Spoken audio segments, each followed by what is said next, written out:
और शिव जी के गले में जो मूंछ वाले मुंडों की माला है वो शिव जी के गले में वो राहु के मुंड है जो शंकर भगवान धारण कर राहु के मुंड। तो जिसकी पहली शादी हो रही हो प्रसन्न वो हो। तुम खुद देखो शादी में जितना दूल्हा प्रसन्न दिखता है, जितनी दुल्हन प्रसन्न दिखती है,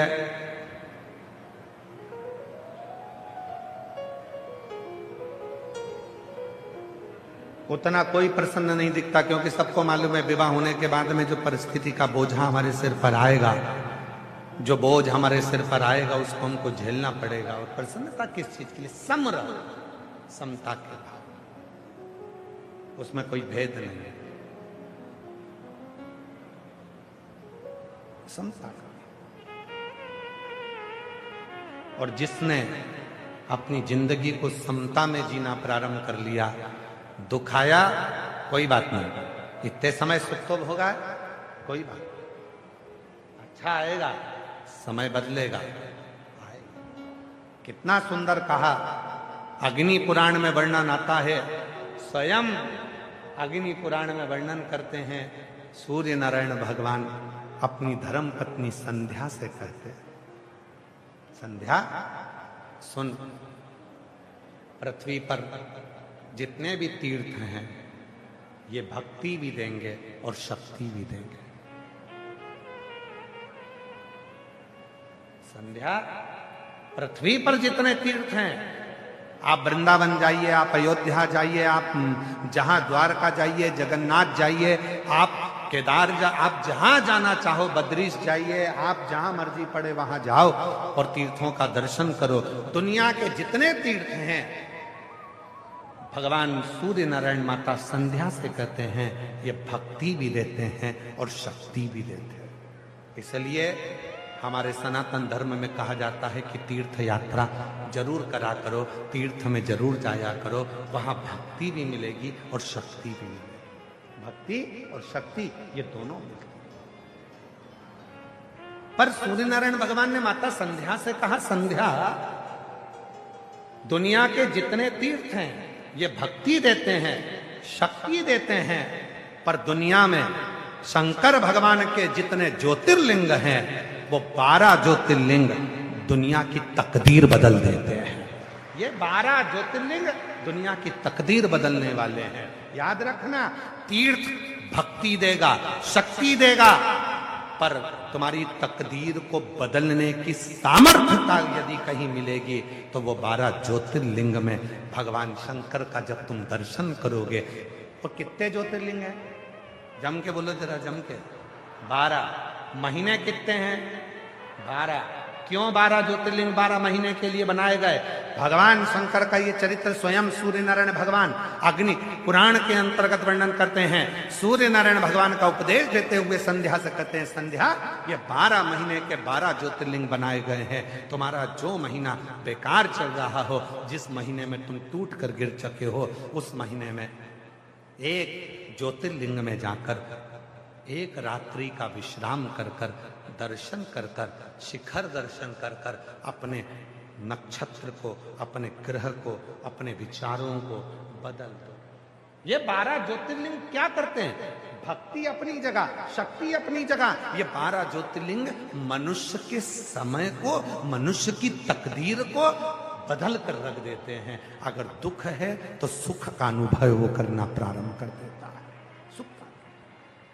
और शिव महापुराण में एक बात कही, ये तो हो गई अग्नि पुराण की बात। शिव महापुराण के कुमार खंड में, शिव महापुराण के कुमार खंड में वर्णन करते हुए श्री वेद व्यास जी वर्णन करते हैं कि यदि संसार का मनुष्य 12 ज्योतिर्लिंग में दर्शन करने नहीं जा सकता तो अपने घर के नजदीक में जो शिवलिंग विराजमान है उस शिवलिंग पर जब वो जल चढ़ाना प्रारंभ करता है तो 12 ज्योतिर्लिंग के देव भी उसको स्वीकार कर कर उसका समय पलटना प्रारंभ कर देते हैं, उसका समय। और इसके प्रमाण शिव महापुराण वर्णन करते हैं। एक पत्र है, अच्छा है, देखिए।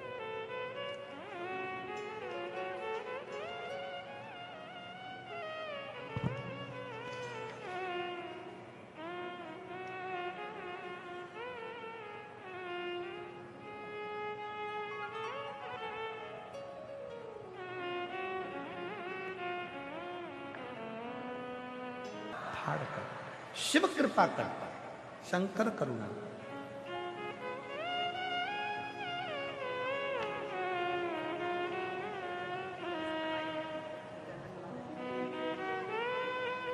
हमारा भी बोला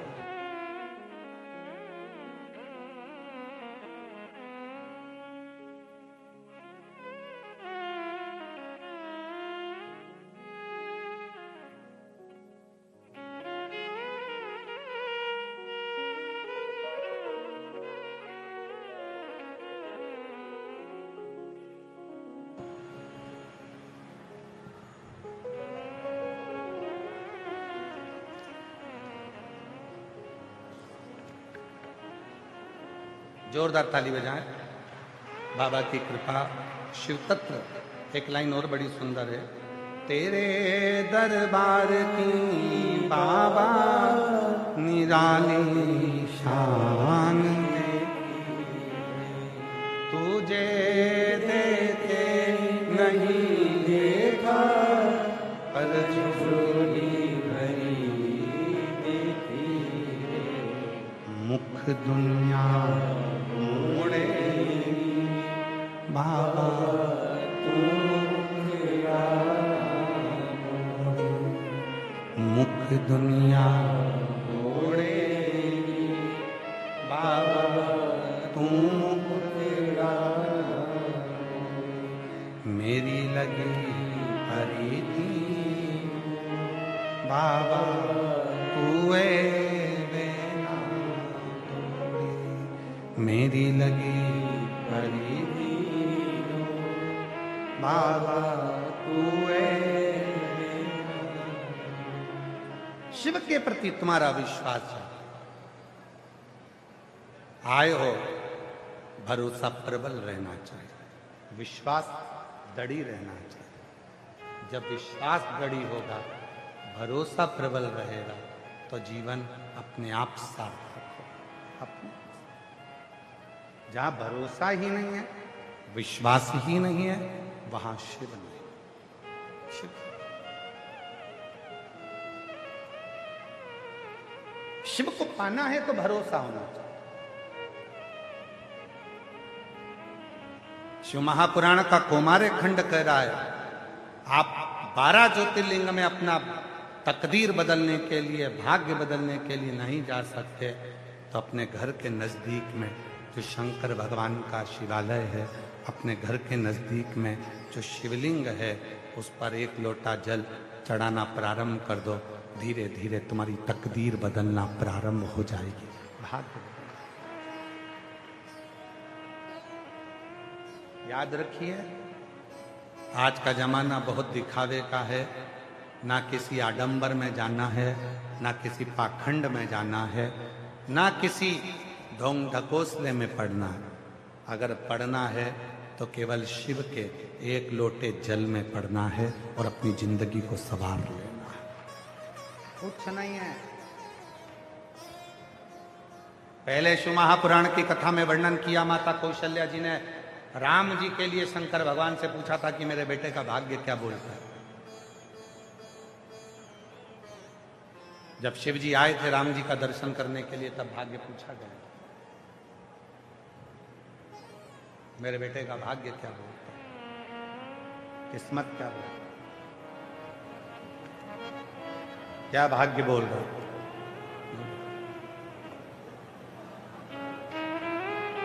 बताइए।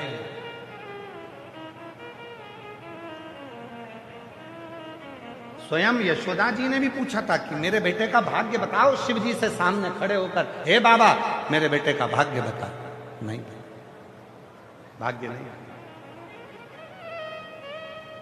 भाग्य बताया है।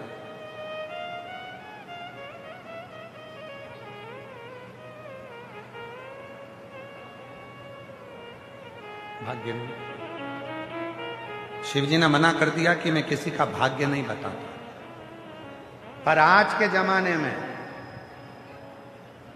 इस कली काल में, आज के समय की स्थिति ये हो गई कि दुनिया में इतने सारे भाग्य बताने वाले हो गए, इतने भाग्य बताने वाले हो गए, और दुनिया के लोग भी ऐसे हो गए जो उनके पास जाकर भाग्य पूछते हैं शिव पुराण कहती है जब स्वयं शंकर भगवान पहली बार प्रथम वैष्णव थे शिव, राम जी का दर्शन करने गए थे। कौशल्या जी ने कहा था मेरे बेटे राम का भाग्य बताओ। शिव जी ने कह दिया मैं भाग्य नहीं बताता। यशोदा जी ने कहा मेरे कृष्ण का भाग्य बताओ। शंकर जी ने कहा मैं भाग्य नहीं बताता। तो फिर संसार के लोग कैसे हो गए जो दुनिया का भाग्य बता देते हैं। महाराज शंकर की कथा कहती है दुनिया से भाग्य मत पूछो, शंकर के पास जाकर एक लोटा जल चढ़ाना प्रारंभ करो, भाग्य बदलना प्रारंभ हो जाएगा। क्यों आडंबर में फंसना, क्यों इधर उधर डोलना, क्यों विचारों में फंसना, क्यों यहां वहां जाना, क्यों, किस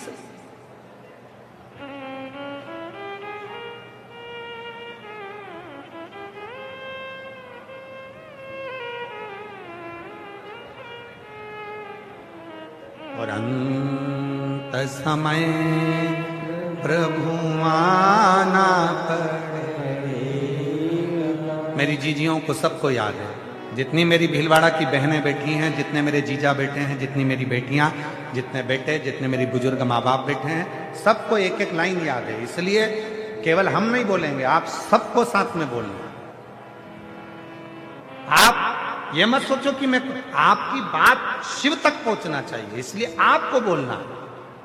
ये शिव पुराण की कथा नहीं है कि आप मौन होकर चुप होकर केवल सुनते रहो। जहां बोलने की बात आए वहां बोलो, जिससे अपने बात को शिव स्वीकार करे। और अंत समय प्रभु वचन दी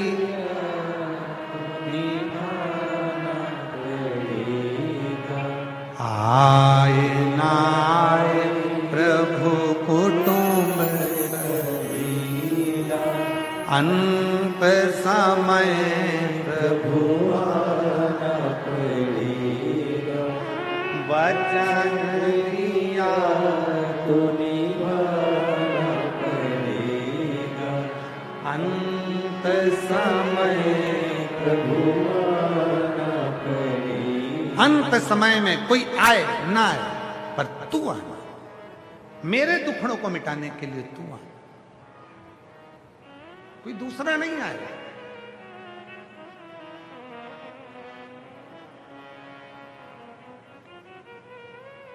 रोज हमें प्रतिदिन महंत श्री बाबू गिरी जी महाराज, हम जहां ठहरे हुए हैं, इनका बड़ा आत्मीय प्रेम है, बड़ी सरलता। एक संत की जो सहजता होती है वो महंत श्री बाबू गिरी जी महाराज के चेहरे पर झलकती है और उनका भाव झलकता। रोज हम कल भी बोले थे उनको कि आप हमें लेने मत आया करो, हम तो बाबा की कथा है पहुंच जाएंगे, पर फिर भी वो कल हमको लेने, आज हमको फिर लेने आए तो हमने उनको यही कहा कि बाबा महाराज जी मत लेने आया करो, हम पहुंच जाए। महाराज जी बोले नहीं नहीं महाराज जी, बड़ी मुश्किल से तो भीलवाड़ा आना हुआ है और भीलवाड़ा में ये योग लगा है शिव जी की कथा का, तो हमें तो मौका मिला है। इसलिए भाव सहजता सरल,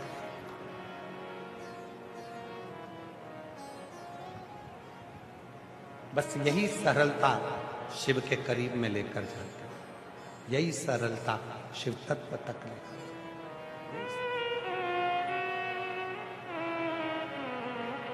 शिव के नजदीक ले जाने का सबसे सुंदर तरीका आपके भीतर की नम्रता, सरलता। आप स्वयं शिव महापुराण की कथा को उठाकर देखिए, भगवान विष्णु शिव जी को बजते,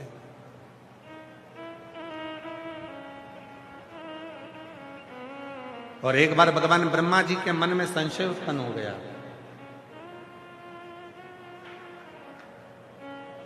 और ब्रह्मा जी के मन में जब संशय उत्पन्न हुआ तो ब्रह्मा जी ने कहा कि इस सृष्टि का पालन करता मैं हूं, इस सृष्टि का संहार करता मैं हूं, इस सृष्टि का रचना करता मैं हूं, इस सृष्टि को चलाने वाला मैं हूं।